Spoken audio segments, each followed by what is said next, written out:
Before I begin, I'll say briefly that the paper is forthcoming in Historia, but only in like 2027. So any notes and insights that might come out of this meeting today will be much appreciated. I really would welcome any feedback, but particularly on the question of hybris, since that angle will be developed further in my dissertation. Okay. There we go. So the paper argues, I'll just jump right into it, that Polycrates is a Herodotian hybris test, and that the ring episode reveals this disposition of his. I show that he deliberately distorts the sacrificial act, then fatally misreads the sign of its rejection.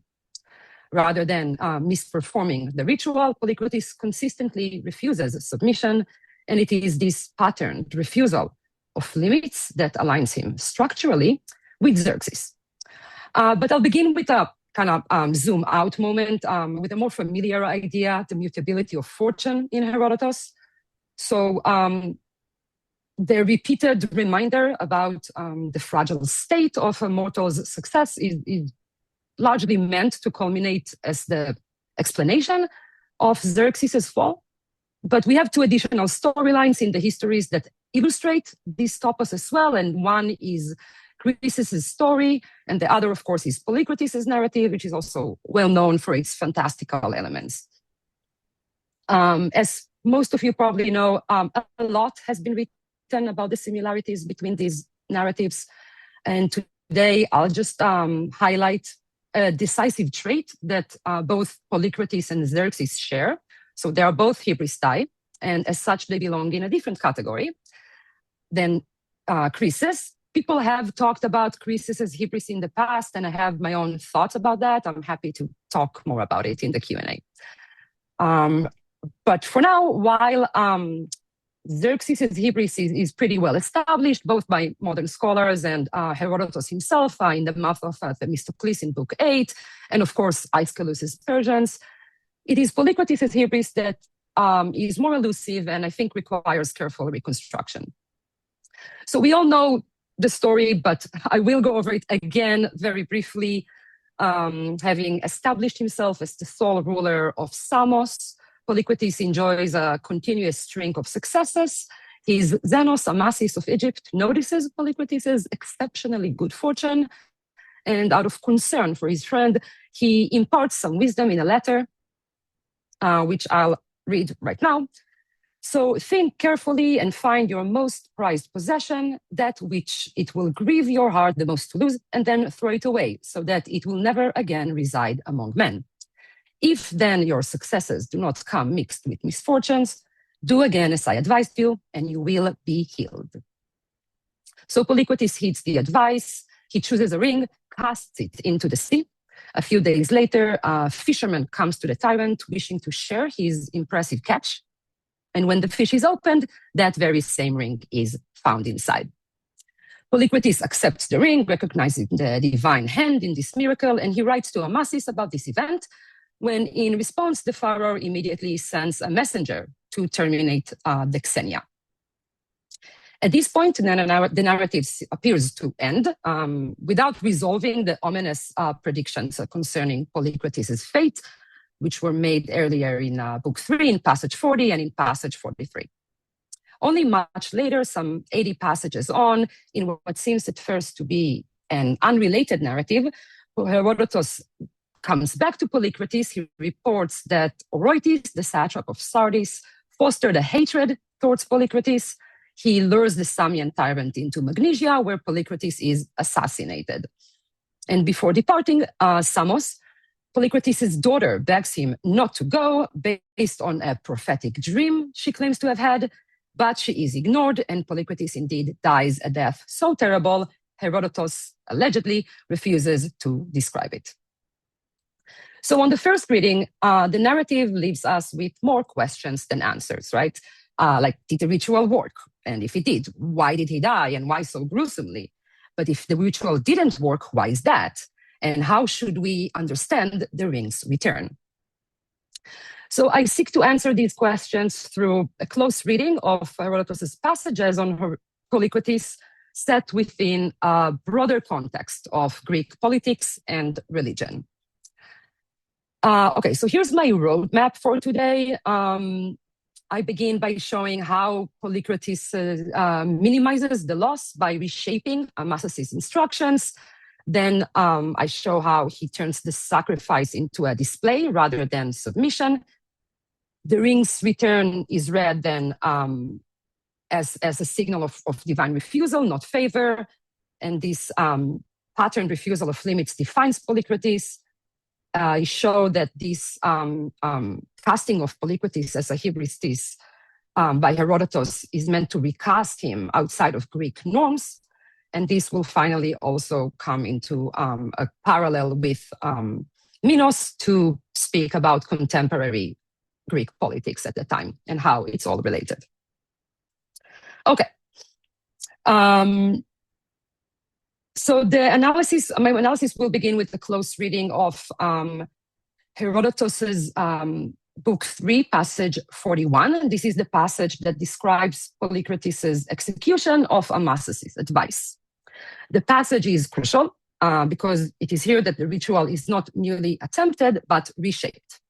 So I'll read it first, and then we'll get into it. So Polycrates looked for the object among his treasures, which would most vex his heart to lose. And as he looked, he discovered this. There was a signet ring he used to wear. And then there's the description, I'll go back to it later, of Polycrates throwing the ring away into the sea. And then Herodotus says that having done so, Polycrates sailed back, and upon reaching home, he became very disheartened. Okay. So Van der Veen in 1992 published this, part of his paper shows how several crucial details change as Amasis' instructions are transmitted into Polycrates' actions. And these changes are not incidental. And I want to go over them briefly. So first, Van der Veen shows that Amasis instructs Polycrates to choose an object whose loss will cause grief, right? So he uses algain, and Polycrates chooses an object whose loss will cause somewhat of like an annoyance or discomfort, right? A sastai. So this is crucial, right? Because Amasis doesn't ask him to suffer mildly, he asks him to grieve. And by contrast, Polycrates reduces this grief to discomfort. Annoyance or discomfort can't produce the rupture that grief does. And without that rupture, the ritual's purpose, which was to pacify divine resentment, cannot be fulfilled. The change in the emotional register is also reinforced grammatically. Amasis uses the future indicative, while Polycrates chooses an object that might cause annoyance expressed through the optative. So the optative introduces this contingency. It lacks the decisiveness of the indicative in this case. And it seems like Polycrates is not really committing himself to suffering. Okay. A third change noted by Van der Veen is equally important. Amasis instructs Polycrates to choose what is pleisteu axion, his most valued possession, and that phrase disappears. Instead, Polycrates selects an item from among his treasures. This substitution explains how grief became annoyance. Polycrates does not sacrifice what he values most. He selects a valuable object, but only as a substitute. Herodotus' language makes this distinction clear. Finally, there is the removal of Amasis' opening instruction, frontisas, think carefully. In its place, Herodotus gives us didestai, to seek, to look for, to scan. So the difference in the two verbs here is decisive. Frontizein denotes deliberation, mental engagement, or moral consideration, perhaps. And didestai is more sensory. Polycrates looks over his possessions. He doesn't really reflect on what their loss would mean to him. So Van der Veen interprets this shift as irrationality, suggesting that Polycrates acts without proper thought, thereby leaving divine phonos intact. Taken together, the softened emotional language, the optative mood, the substitution of treasure for value, the replacement of deliberation, these changes, I argue, point not to irrationality, but to conscious calculation. Polycrates knows what Amasis is asking of him. He simply refuses to pay the full price. Herodotus doesn't depict a man who misunderstands ritual. He depicts a man who strategically distorts it. This deliberate minimization prepares us for the next step in the argument, because Polycrates doesn't merely perform a deficient sacrifice, he turns it into spectacle. So at 341-2, Herodotus describes the precise moment when Polycrates throws the ring into the sea. Since he was determined to throw it away, this is what he did. Having manned the pentaconter, he boarded it and ordered to sail for the open sea. When it was far from the land, he took off the ring and, with all the sailors looking on, threw it into the water.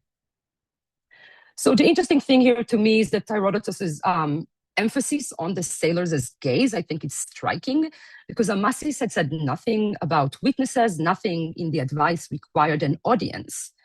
And while most of us probably, all of you know that sacrifice in Greece was often public, but it was typically conducted under some form of religious authority according to established norms.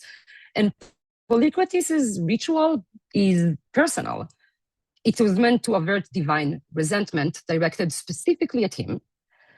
Yet he turns it into a display of power. He boards a fully crewed pentaconter, a ship that is itself a symbol of naval power, and performs the act before an audience of loyal sailors, his men.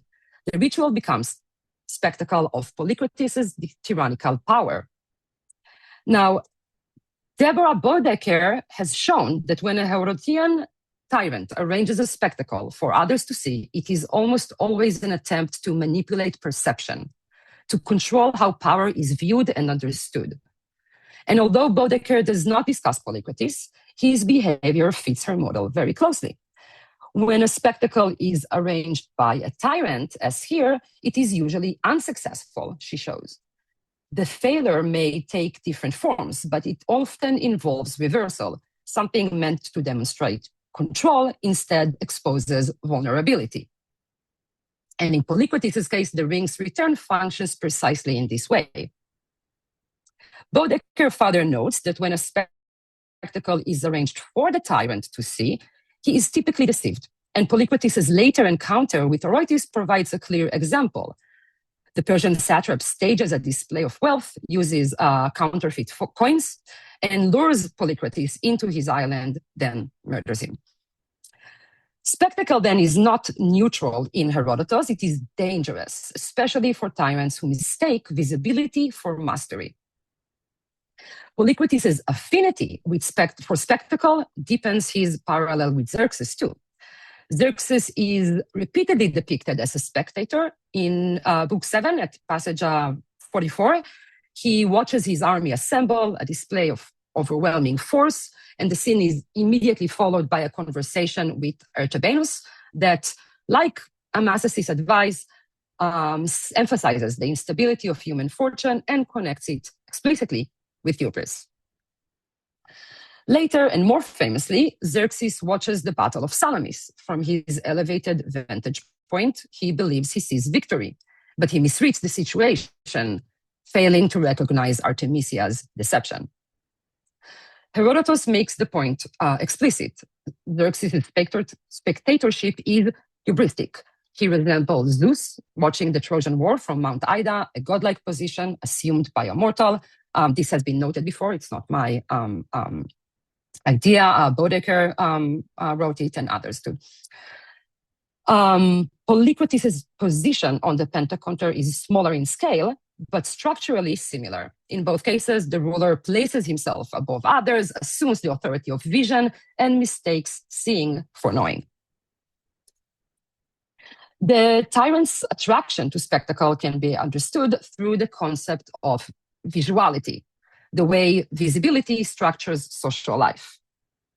So visuality enforces order. It's tied to the public gaze, to timen, eidos, to honor and shame, to pressures exerted by being seen. Greek society relied heavily on this dynamic. And just to illustrate this point, a well-known passage from Plato's Republic will help us out. In Glaucon's story of Gyges' ancestor, a man discovers a ring that grants invisibility.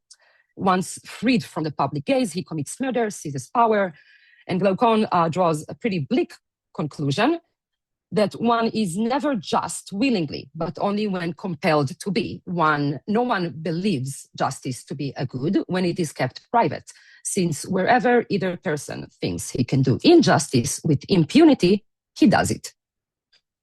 So the story suggests that moral restraint depends on visibility. Remove the gaze and restraint collapses. Thucydides describes a similar idea in his account of the Athenians' behavior during the plague. But Polycrates draws the opposite lesson. He embraces visibility. He turns sacrifice into display, assuming that public pity will reinforce authority. But the ritual was not meant to persuade humans. It was meant to placate the gods. Polycrates' spectacle then compounds the ritual's failure. He minimizes suffering, substitutes value, and now adds performance. Yet even after all this, he is given another chance, because Amasis foresaw a possible rejection. And he said, in case your successes do not come mixed with misfortunes, do again as I advise you, and you will be healed. This time, Polycrates ignores the instruction altogether. That omission brings us to the next stage.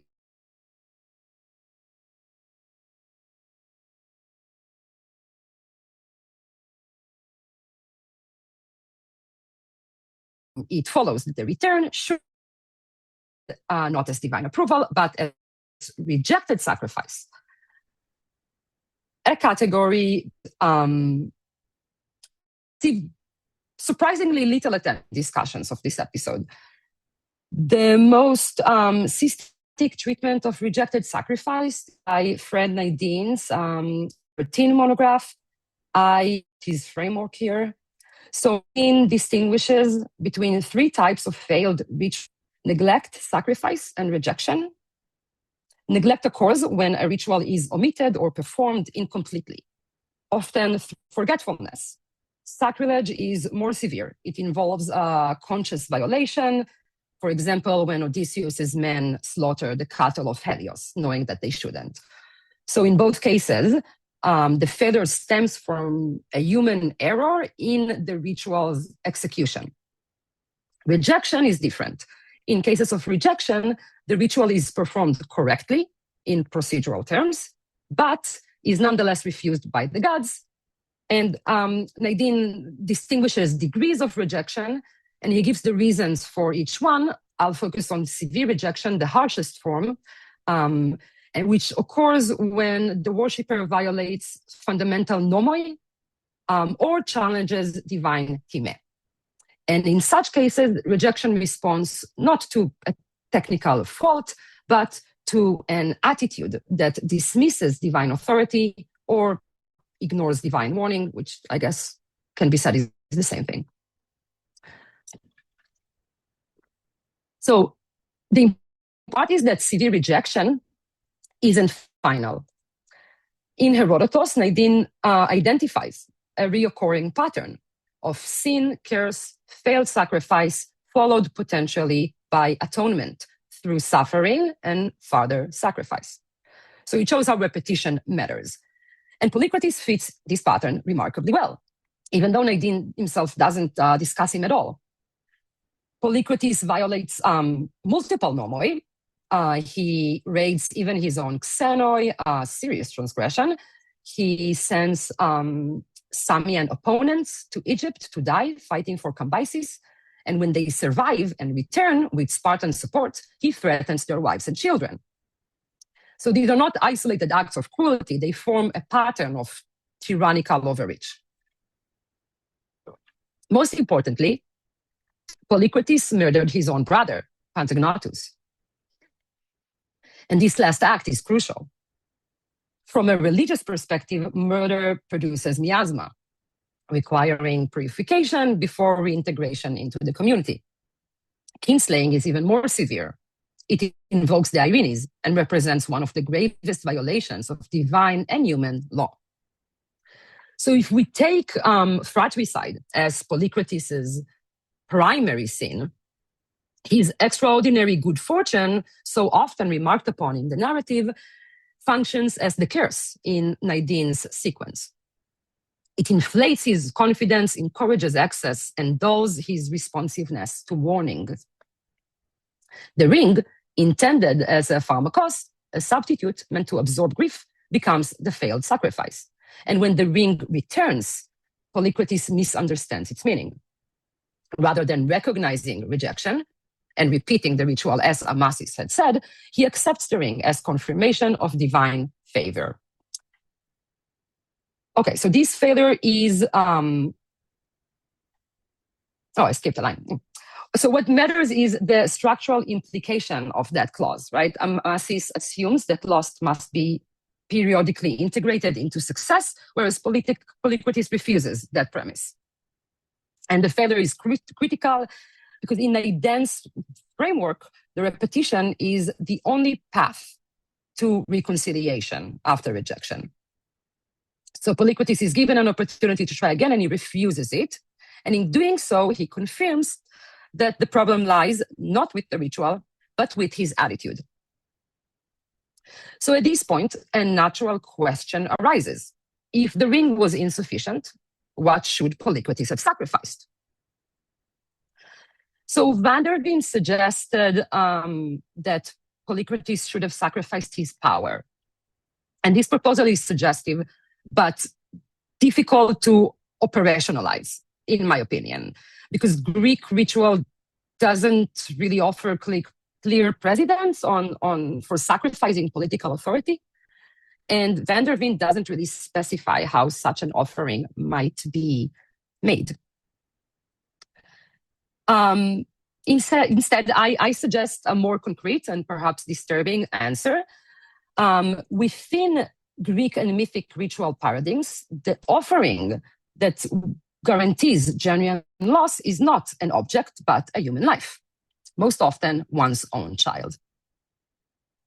Polycrates' daughter appears briefly at 3:124-2, attempting, as I mentioned earlier, to stop her father from visiting Herodotus. She claims to have seen him crucified in a dream, and Polycrates dismisses her warning and threatens to keep her unmarried should she attempt to stop him. Ignoring prophetic warnings is one of Nadine's criteria for severe rejection.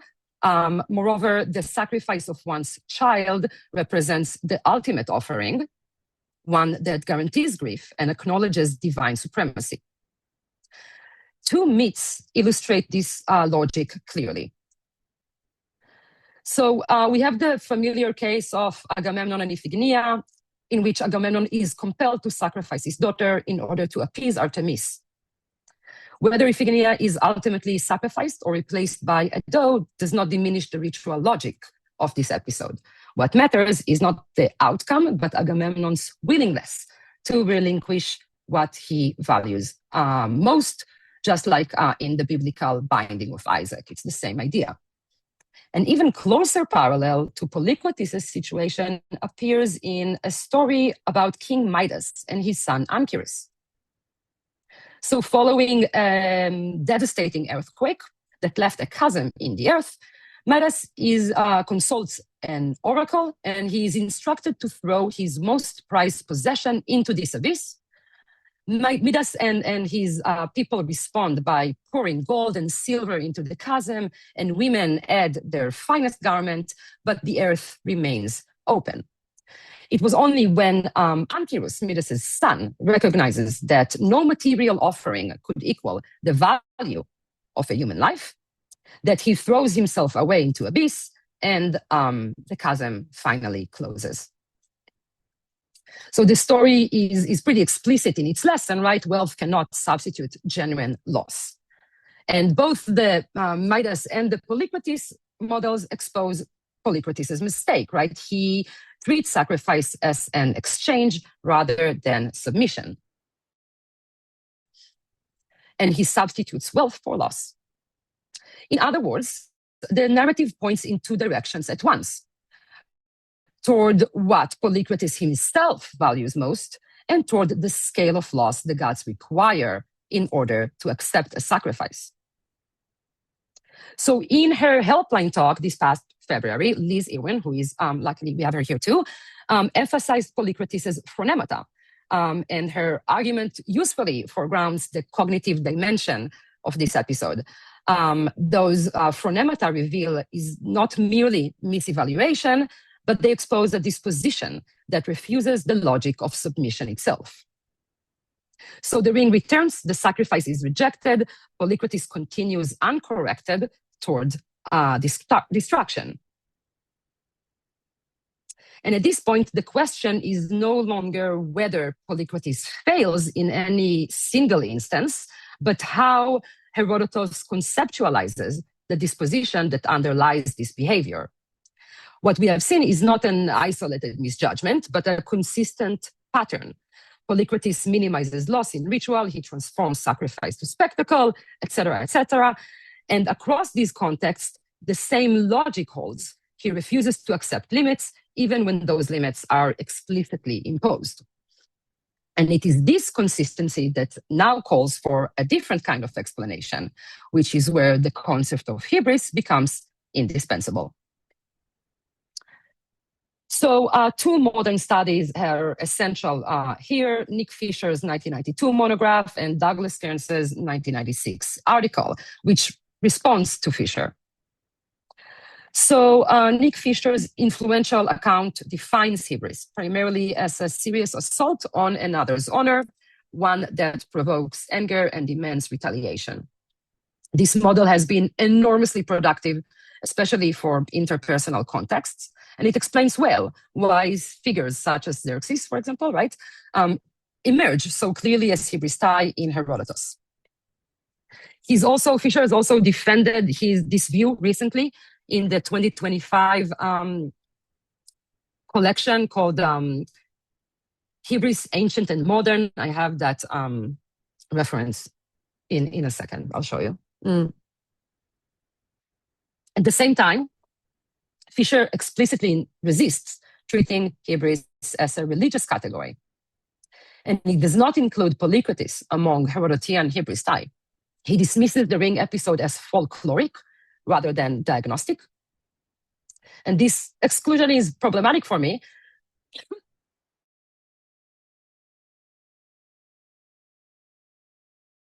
This interpersonal model of hybris begins to strain against the broader narrative logic of the histories. Douglas Kearns offers a framework that helps explain precisely this strain. He shows that hybris is not simply an action, but a disposition. It is a way of operating in the world. A hybristes is someone who repeatedly chooses actions that express an inflated sense of self-worth and superiority.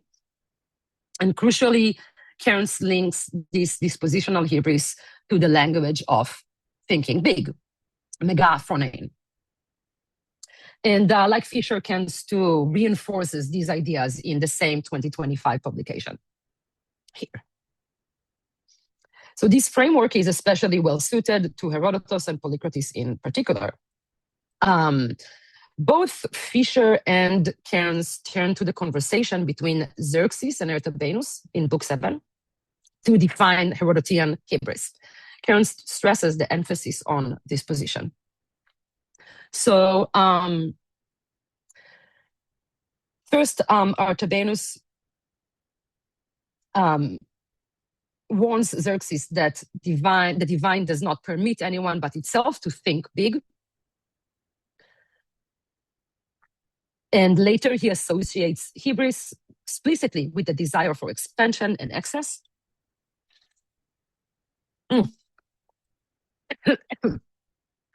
Urging Xerxes to restrain his impulse to seek more than he already possesses. Okay, so if Herodotian hybris is defined by expansion, excess, and thinking being, then Polycrates certainly fits the category remarkably well. And what Kearns helps us see is not something foreign to Herodotus's narrative logic, but something that it has been staging from the beginning. Herodotus describes Polycrates as the first Greek we know of who aspired to rule the sea, and as someone who hoped to dominate both Ionia and the Aegean. So this is not a modest political vision. Polycrates is also explicitly described as extremely greedy. His desire for wealth is insatiable and repeatedly drives him toward risk. And lastly, Kearns' model helps us clarify Polycrates' position in the histories. Like Xerxes, Polycrates operates according to a pattern of megaphronein, thinking on too grand a scale, assuming that success authorizes further transgression. The gods' opposition arises not because success itself is offensive, but because the hybrists interpret success as license.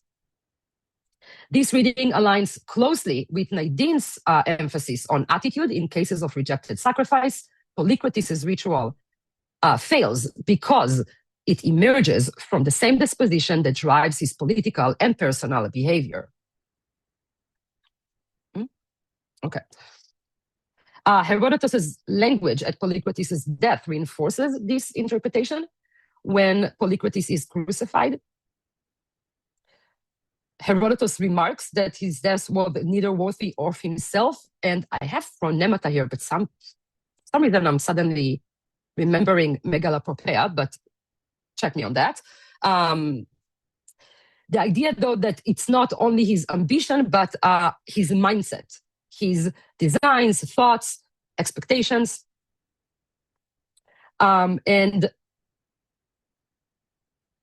again, I'll refer to Liz Irwin's recent Helpline lecture because she drew, as I mentioned, attention to Polycrates' phronemata, and she suggested that his mindset, his expansive way of thinking, was in fact his most prized possession. And I think that insight is exactly right, because if we situate those phronemata within Herodotus' moral vocabulary, they begin to look very much like what Douglas Kearns describes as dispositional hybris, a way of thinking characterized by expansion, excess, and the refusal of limits.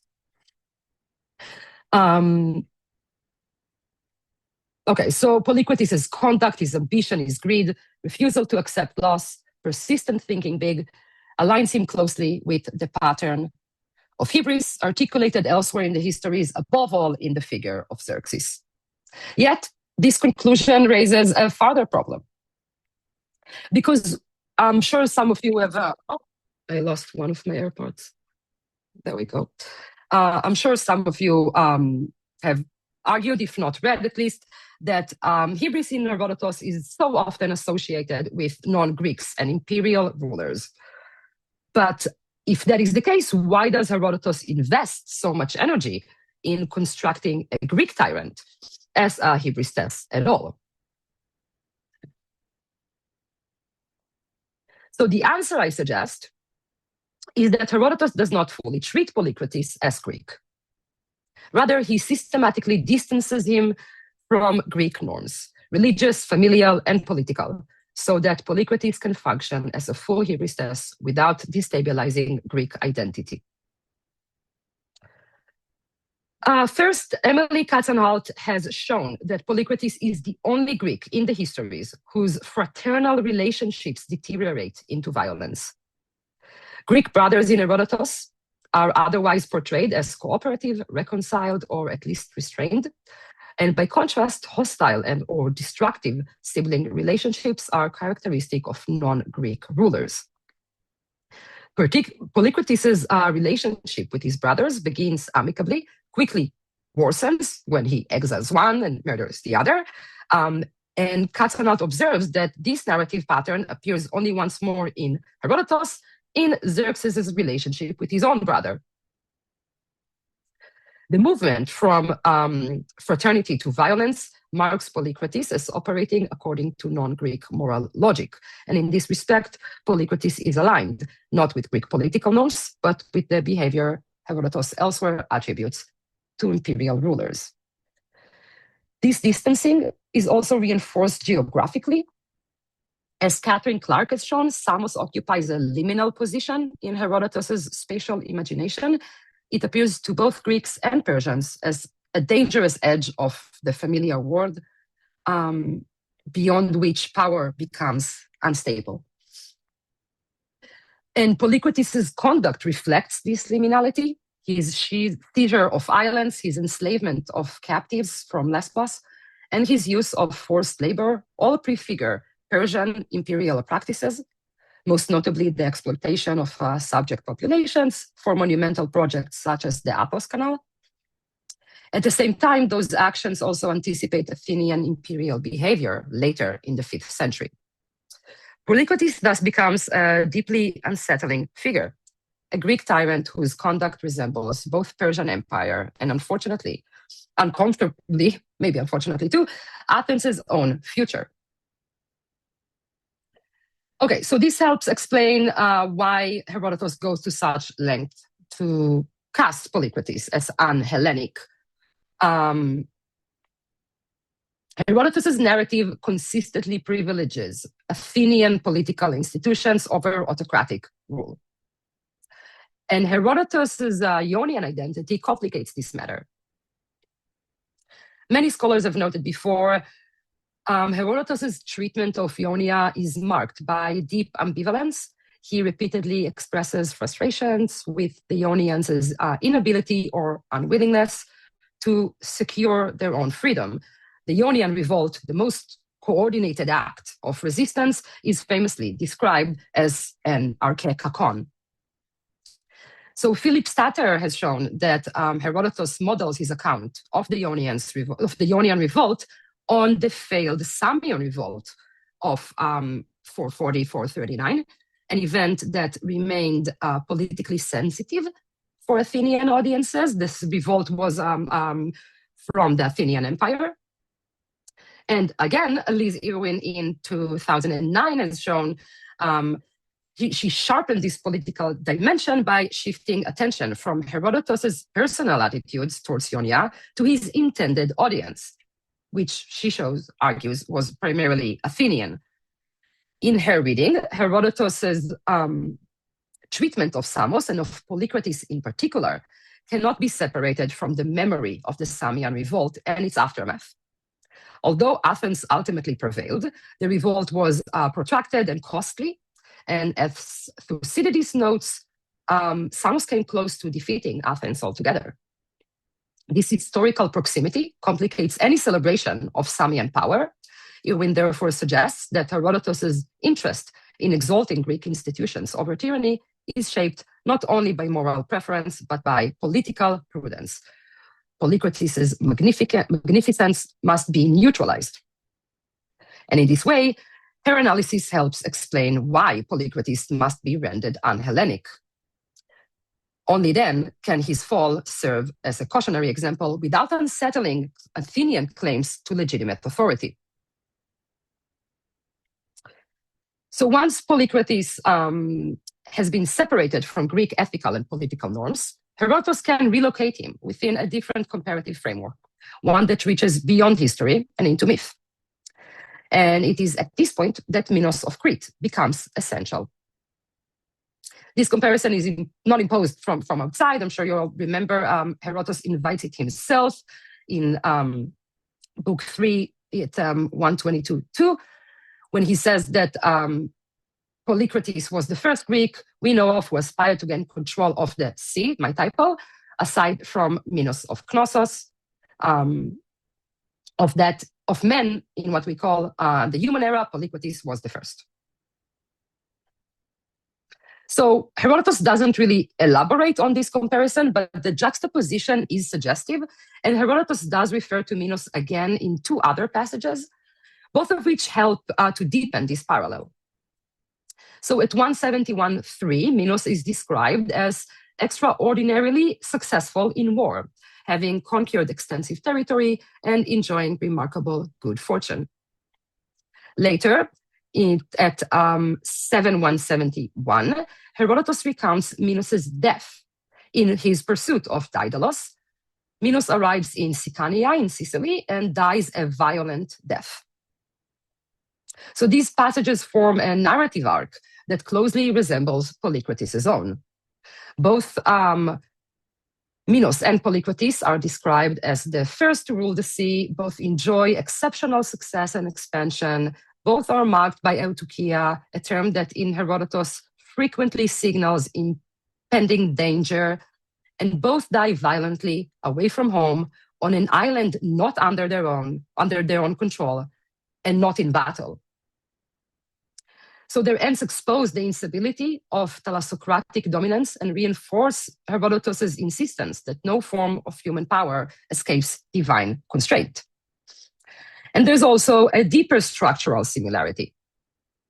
Although Herodotus never mentions it explicitly, Minos is known from other traditions to have exiled his brothers. This resonates strongly with Polycrates' treatment of his own brothers. So in both cases, internal violence accompanies imperial ambition. The comparison reaches its most suggestive point with the motif of the ring.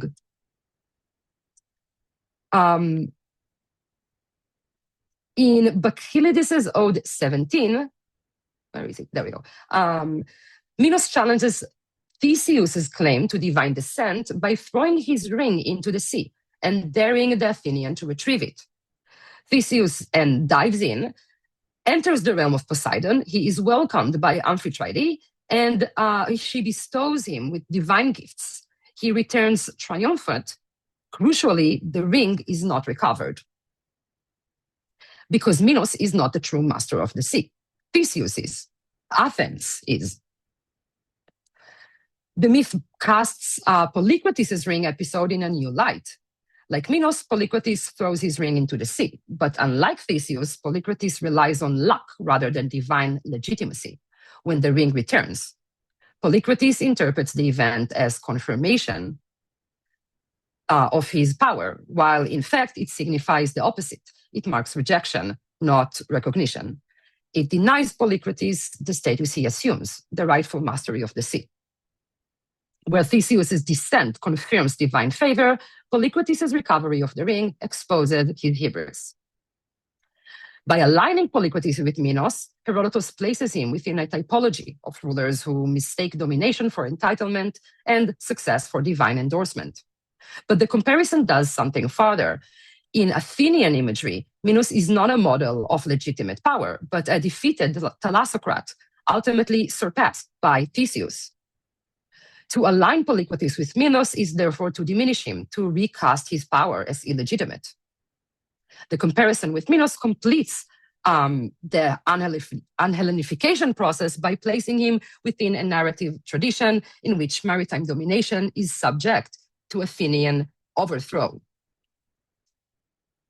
So to conclude, read as rejected sacrifice, the ring episode is no longer a curious folk tale or a paradoxical moment of divine favor. It is the decisive religious failure that structures Polycrates' entire narrative. Polycrates does not fail because he misunderstands ritual procedure. He fails because he refuses submission. He minimizes loss, substitutes value, stages sacrifice as spectacle, and ignores the opportunity for repetition. Each of these choices reflects a single underlying disposition, and that disposition is hybris. This reading strengthens the parallel between Polycrates and Xerxes, not simply at the level of narrative pattern, but at the level of dispositional structure. In both cases, extraordinary success produces not gratitude or restraint, but an inflated sense of entitlement. The gods take notice, and when correction is refused, they restore balance by catastrophic reversal. Seen in this light, hybris in Herodotus cannot be understood as a fully secular concept. Divine evaluation remains central. The gods are not offended by success itself, but by the attitude it endangers, thinking big, refusing limits, and denying the cost of power. By recasting Polycrates as un-Hellenic and aligning him with mythic thalassocrats such as Minos, Herodotus preserves Greek political ideals while exposing the dangers inherent in autocratic rule, whether Persian, Samian, or implicitly Athenian. Thank you.